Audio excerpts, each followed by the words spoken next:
जय जगन्नाथ सांग मैंने आसतु आज आम या अमृतभंडार पनीर केते सुंदर आ नरम स्पंज भाया है आपण मैंने तो देखिपे अमृतभंडा को एमती धोईदेवे आम जो अमृतभंडार तरकारी कर पनीर तरकारी आपड़ थे रोसे कर खातु आपड़ भी जानीपर केते सुंदर आ केते भल जानीपार तरकारी ग्रेवी रू ही जना पड़ो तरकारी केते भल टेस्टी होती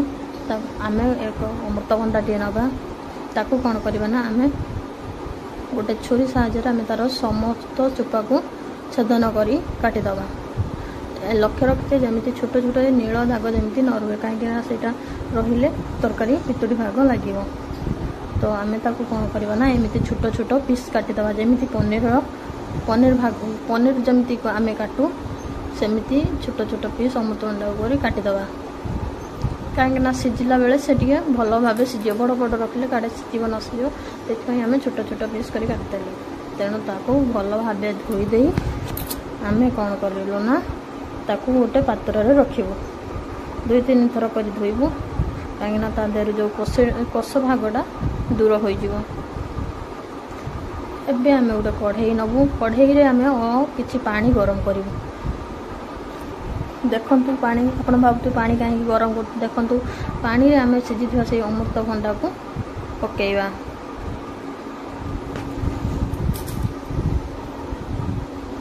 भितर जो छोट छोट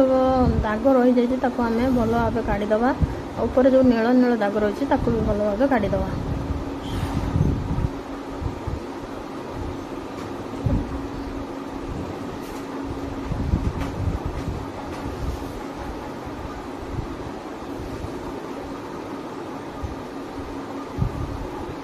देखिपे आम ताको भल भाव धोईदेलु धोई सारापर आम कढ़ई गरम करी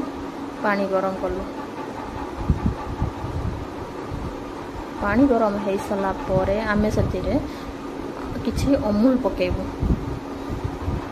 आपड़ चाहिए क्षीर भी यूज करें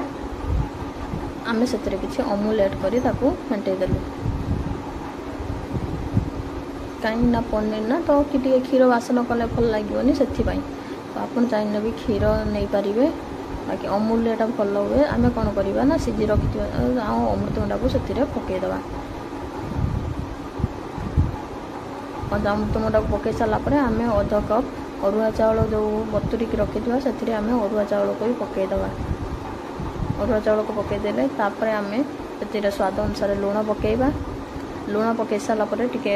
ताको फेंटई दे आम कौन करवा ना ताको किसी समय पर ढांकीदवा किसी समय पर ढांकी गला आम ताको खोली देखा कौन है भीतर देखा वाव आमर अमृतभंडा सहित आलू भी मध्य सीझी जाइए देखिपे आपण मैंने केते सॉफ्ट भाव सीझी जाइए आम एथर कौन करवा ना ताको नेगी ताको किछ समय पर ठंडा कर सारापर आम ताको ग्राइंडिंग करवा देखिपे ताको एमती ग्राइंडिंग करदेले आमर पेस्टा भल भाव बाहर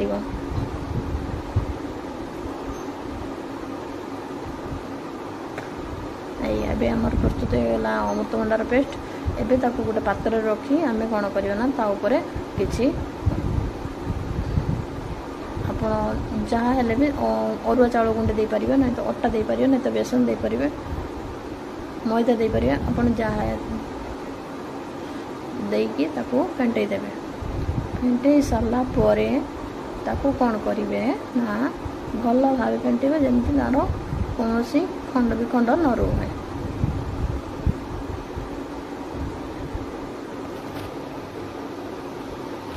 फेंटे भल भाव फेंटे सारापर आम गोटे किसी पात्र रखा जमी से पात्र चारिपटे सामान हो कि थाली आप चाहिए थाली भी रखिपारे ताको तेल टिके एमती देकी ता ऊपर आम जो पेस्ट तैयारी करचे से पेस्ट को ता ऊपर रखीदवा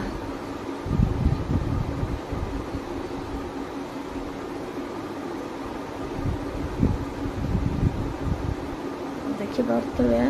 आम ता ऊपर पेस्ट रखी सारे भल भाव आम पेस्ट खेली देचे आम यापर आम गोटे पात्र पानी गरम करवा पात्र पानी गरम आपण पाखे जब स्टैंड थी भल कथा ना गोटे ताटिया को उबड़ेकी भी एमती रखिपारे यपटे उबड़ेकी रखिपारे आम से बसईदबा बसई सारापर आम कौन करवा ना ताऊपर आम गोटे घोड़णी घोड़ईदबा कहीं जिनसा सीझब ना आम या भितर आम आमर मसला तैयारी करवा चलतु मसला तैयारी करवा आम 2टा कटा पियाज नहींचे किसी अदा कि रसुण आउ कि बिलाती कटा नहींचे आपड़ चाहिए आपण स्वाद अनुसार आप नहीं पारे आपन केमी कौन ग्रेवी खाइबे आप नहीं पारे आम या कौन करवा ना आउ कि गरम मसला पकेबा गरम मसला गोटा पकईकि आम से पेस्ट करवा देखिपे एबे आम चलतु या पेस्ट करिया एबे तैयारी हो गला आमर मसला पेस्ट देखिपे पूरा प्लेन हवा दरकार तो एबे आम जो घोड़े रखते आम काढ़ा अरे वाह एबे हो गला आमर अमृतभंडा पनीर देखिपे हाथ में जमा भी लगुना एबे आम कौन करवा ना गोटे गरम होती ना तो से आम गोटे कपड़े धोई धरी आम कौन करवा ना ताको ठंडा हाँ पर्यटन छाड़ीदबा एवं गोटे सफ्ट नरम जिनस आम चारिपट खेल आम ता ऊपर कौन करवा ना गोटे थाली टे ढांकी ताको उल्टेवा उल्टे सारा देखु आमर प्रस्तुत हो गला सफ्ट नरम पनीर अमृतभंडा पनीर देखु केते सुंदर है अरे वाह कौन करवा ना आम गोटे छुरी साहाय्य पीस पीस कर काटिदवा देखिपे केते सुंदर भाव में आम काटी जाऊँगी पनीर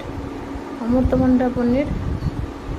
घरे करके एमती खातु देखिपारे बहुत भल लगे ताको कौन करवा ना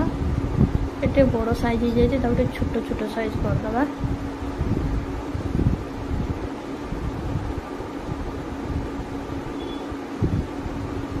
बड़ साइज हो जाए गोटे छोट छोट साइज आम करदबा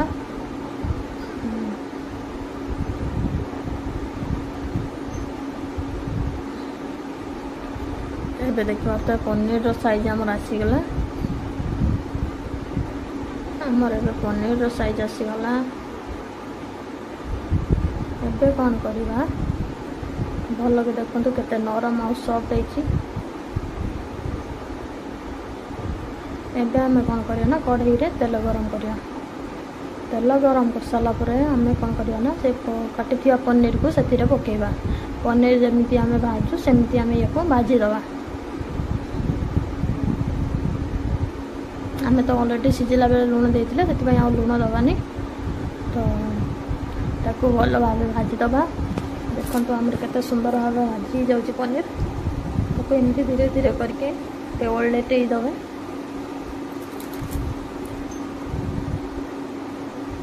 देखो केते सुंदर भाव हो गला आम पनीर भजा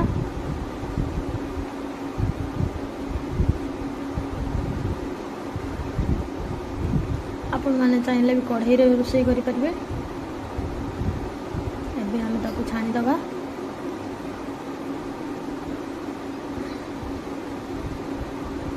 देखो आमर हो गला पनीर भजा अमृतभंडा पनीर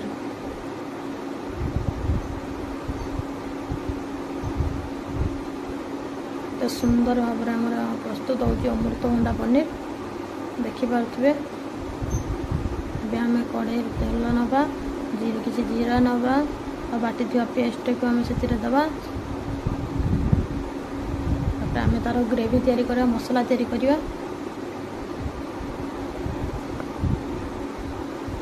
आम किसी लुण दबा हलदी दबा लंका गुंड दबा तापर जीरा गुंड धनिया पाउडर आम पकईकि कौन करवा ना भल भाव मिलैबा मिलई सारा पर आम से केते सुंदर भाव आमर मसला टे हो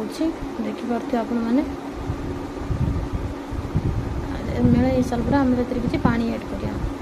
पानी ऐड कला आम किसी गुड़े दे आम कौन करना किसी समय ढांकी दबा किसी समय घोड़े दबा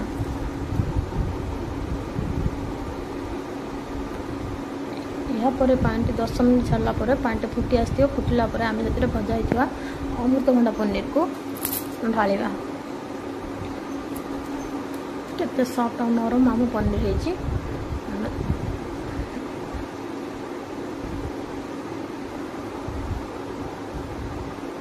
अरे वाह